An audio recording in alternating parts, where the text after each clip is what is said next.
একদম অল্প জালে এটাকে ভাজতে হবে। বেশি জাল দিলে কাঁচা থেকে যাবে, তাড়াতাড়ি হয়ে যাবে কিন্তু কাঁচা থেকে যাবে।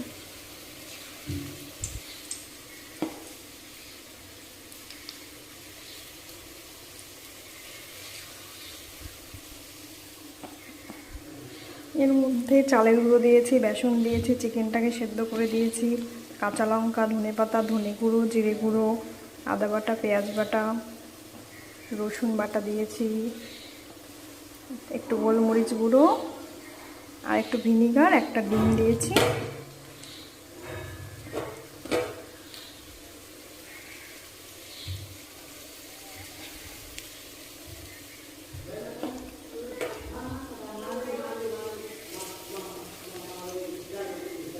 ভাজা হোক তারপর দেখাচ্ছি।